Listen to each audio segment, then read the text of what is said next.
22강 바로 들어갑니다. 여러분들 혹시 자아 개념 기억나시나요? 자, 자아에는 세 가지가 있죠. 이상적, 본질적 자아 하나, 또는 현실적, 일상적 자아, 부정적인 자아. 그 다음에 그 사이에서 갈등하는 또 자아도 있어요. 그래서 보통 자아라고 하면 세 가지를 떠올리시면 돼요. 이상적인 자아, 현실적인 자아, 또는 그 사이에서 갈등하는 자아. 이 시를 이해하려면 이 자아의 개념을 이해하셔야 됩니다. 자, 이제 구체적으로 한번 들어볼게요. 고향에 돌아온 날 밤에, 자, 이 고향을 일단 세모칸할 거예요. 그 다음에 돌아온 날 밤도 역시 세모칸 해볼게요. 백골이 따라와, 역시 백골도 세모칸 해볼게요. 따라와 한 방에 누웠다. 일단은 뭔 말인지 모르겠지만 고향에 돌아왔대요. 화자는. 그리고 이 글이 화자 중심의 시라는 것을 일단 알 수가 있다는 것도 확인해 주시고요. 도대체 누구 중심인지 파악하는 것도 되게 중요하다고 했죠. 그 다음에 시제를 봤더니 과거 시제를 썼어요. 누웠다. 그죠? 과거 시제 사용. 그 다음 어두운 방은 우주로 통하고 하늘에선 소리처럼 바람이 불어온다. 오케이, 온다. 과거 시제만 쓴 게 아니라 현재 시제도 썼네요. 온다. 현재 시제 사용. 이렇게 과거 시제, 그 다음에 현재 시제 사용. 그 다음에 이 시는 보니까 뭐뭐 다로 끝나네요. 근데 다가 반복되고 있어요. 이렇게 다. 그리고 또는 뭐뭐냐, 뭐뭐냐 이렇게 반복되기도 하고 다. 그 다음에 자. 그러면 이렇게 보면 이 시의 특징을 볼게요. 뭐뭐다, 뭐뭐냐, 그 다음에 뭐뭐자. 자, 이 다를 우리가 이렇게 해볼게요. 평서형 어미. 평서형 어미.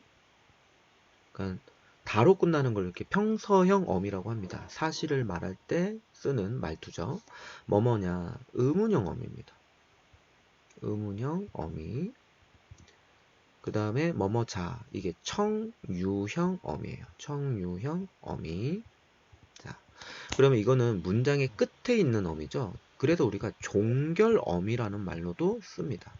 근데 이 종결 어미를 시험에서 특히 내신에서는 가군이라는 말로도 써요. 가군, 다리 각자 쓰는 거거든요. 다리각. 그래서 끝에 있는 종결 어미를 가군이라고 한다. 자, 개념 더 추가해 드렸습니다. 꼭 정리해 주세요. 종결 어미는 가군이다. 근데 이 종결 어미가 이 시 속에서는 반복되고 있다라는 거죠. 이렇게. 제가 자꾸 서술어 쪽, 종결 어미 쪽을 자꾸 보라는 이유는 이게 반복, 운율적 효과가 드러날 때도 우리가 운율적 효과를 찾을 때도 자주 선택지로 활용돼서 나와요. 그래서 항상 종결 어미, 그 서술어 쪽에 좀 많은 관심을 두었으면 좋겠다. 이런 의미에서 제가 먼저 하나 잡아드렸고요. 그 다음에 어둠 속에 곱게 풍화작용하는. 풍화작용이라는 것은 바람에 의해서 뭐 소멸되는 이런 말이거든요. 바람에 의해서 사라지는 백골을 들여다보며 눈물 짓는 것이 내가 우는 것이냐. 자, 여기서부터 내가 갈등하는 자예요.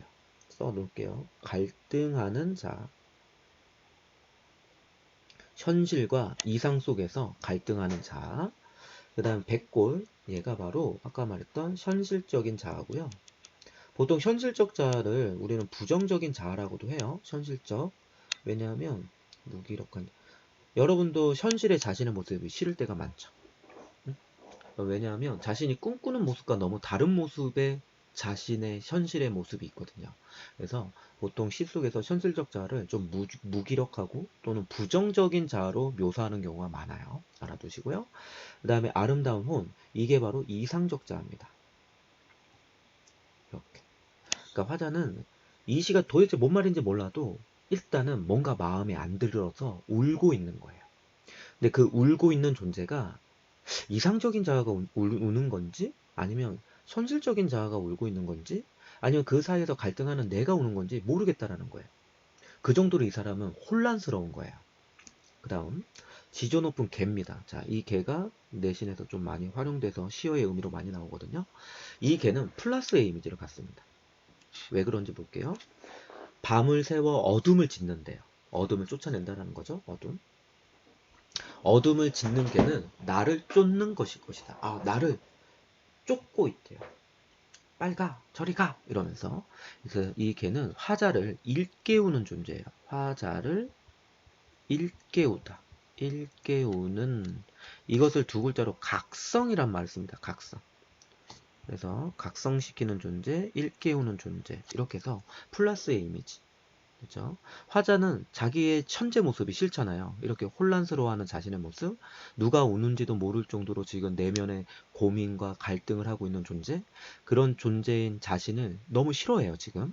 근데 그런 싫은 자신을 이 개가 막 혼내고 꾸짖고 있대요. 그 다음, 가자, 가자. 쫓기우는 사람처럼 가자. 백골 몰래. 아, 이 사람 결심했어요. 자, 이렇게 살 게 아니라 가자. 그런데 갈 때 가더라도 백골 몰래 가재요. 그러니까 백골을 버려두고, 곧 무기력한 자신을 버려두고, 무기력한 자신을 버려두고 이 또 다른 고향이라는 곳으로 간다고 합니다. 그럼 이 고향에는 누구만 있겠어요? 그쵸? 이상적 자아가 있는 곳이죠. 자아가, 자아만 많이 있는 곳. 다른 말로 바꾸면 이상향이 됩니다. 이렇게. 그러면 그럼 갈등하는 자 있겠어요? 없겠어요? 없죠. 왜냐하면 무기력한 자아가 있어야지만 이상적 자아와 대립할 수 있잖아요. 그 사이에서 갈등할 수 있잖아요. 그런데 무기력한 자아가 없어. 그러면 당연히 갈등하는 자아도 없겠죠. 그래서 이상적 자아만이 있는 곳 이상향. 근데 앞부분에 제가 고향과 어때요? 다른 표기를 했죠. 왜 그러냐면 앞에 있는 이 고향, 첫 번째 줄에 있는 이 고향은 첫 번째 있는 이 고향은 무기력한 자아가 같이 있는 고향이에요. 그죠?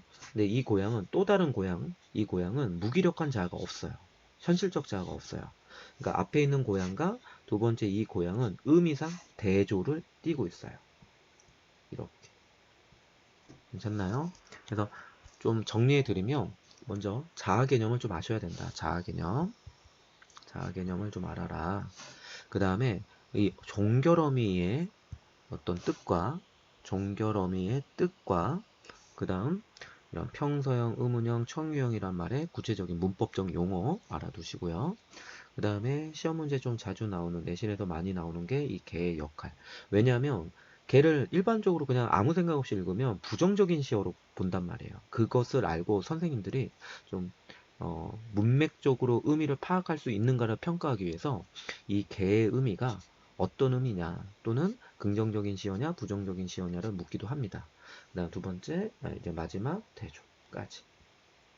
됐나요? 이 시의 주제, 뭐 주제는 여러분들이 지금 제 수업을 여태까지 들었으니까 아실 거라고 생각을 하는데, 이 사람은 앞부분에 고향이, 앞부분에 이 1번의 고향이 현실 도피처예요. 현실 도피처.